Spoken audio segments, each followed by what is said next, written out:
Sud Radio vous explique. On va essayer de comprendre ce qui se passe du côté de Marseille. Nous sommes avec Avi Assouli, l'ancien commentateur vedette des matchs de l'OM, ancien député aussi. Bonjour Avi Assouli.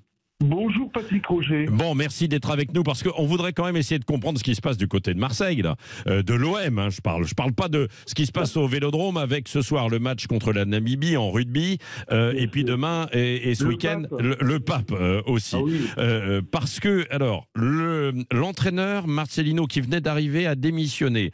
Le président Pablo Longoria se met en retrait. Tout est parti visiblement d'une réunion assez tendue entre des groupes de supporters et la direction lundi soir. Des supporters qui auraient menacé la direction, c'est ça l'état-major ?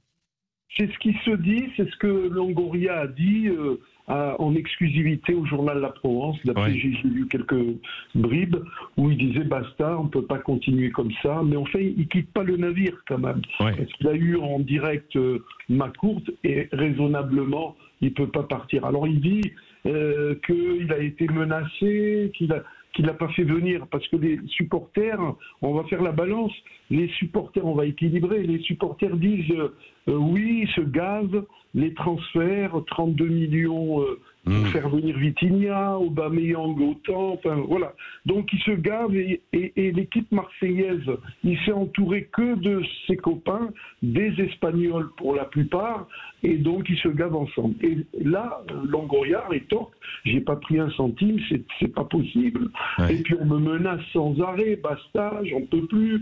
Si tu vas là-bas, on sort un dossier sur toi. Si tu fais quelque chose, on dit ça à la presse, on te menace. Si tu dis ça, je te menace. Tu touches à lui, non. Enfin voilà, visiblement, ce sont les supporters qui ont le pouvoir. Alors est-ce que Avi Assouli, alors c'est intéressant. Et vous êtes Marseillais, vous connaissez parfaitement l'OM pour l'avoir suivi pendant des années. Et vous suivez, vous êtes toujours un passionné. Est-ce que ce ne sont pas les supporters qui finalement dirigent le club de l'OM? Est-ce qu'ils n'ont pas trop de pouvoir? On pense par exemple à Rachid Zerwal, qui est un leader du principal groupe là, de supporters, les South Winners. Oui, c'est un leader charismatique ici dans les supporters. C'est vrai qu'on l'entend souvent dire, mais bon, je ne veux pas m'immiscer là-dedans. Mais non. De toute façon, pourquoi Longoria ne porte-t-il pas plainte? Bah oui. Parce qu'on le menace.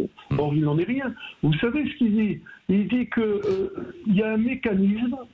Et le pouvoir des groupes de supporters, ils ne parlent pas. Alors, ils défendent, mais ils disent non, je n'ai rien contre quelqu'un en particulier, mais c'est le système.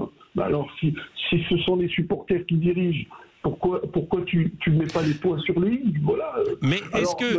Oui, Avi Assouli, est-ce que les supporters sont associés un petit peu quand même?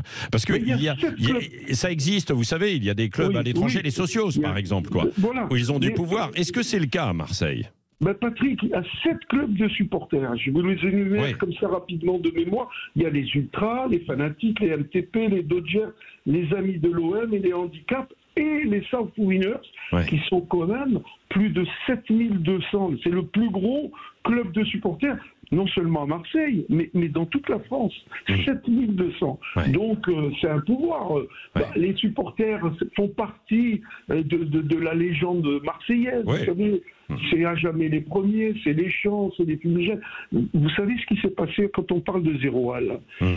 On dit qu'il a le pouvoir, mais quand le pape est allé au Cameroun, on l'a dépêché, il a été demandé au club des supporters et à Zerwal de faire les tifos pour les Camerounais parce qu'ils ne savent pas faire. Et il a envoyé 2 de ses sbires fabriquer les tifos au Cameroun pour la venue du pape. Et la venue du pape ici, vous savez, il y a la politique qui se mêle, donc c'est lui qui va faire le tifo pour le pape, etc. etc. Donc c'est vrai que ça fait un tout. Mais là, il en a eu marre. Voilà, c'est fada, hein, comme disent certains à Marseille. C'est le club le plus fada de France et du monde, mon cher Patrick. Merci Avi Assouli. On va suivre ça. Bon, ce soir, quand même, l'OM qui se déplace. Parce que sportivement, l'équipe est plutôt pas mal, quand même. Faut dire les choses. Et elle joue à Amsterdam en Coupe d'Europe, quoi. Et puis, elle est 3e du championnat, quoi. Oui, mais et puis l'équipe hollandaise n'est pas aussi haut placé en ce moment. Il y a des problèmes aussi là-bas. Bon. Donc ça peut être équilibré aussi à ce sens-là. Voilà. Maintenant, tout dépend du terrain. Voilà. Ça va arranger les choses un petit peu. Merci, mon cher Avi Assouli. C'est toujours un plaisir de vous entendre. Bien sûr, vous êtes le bienvenu sur Sud Radio.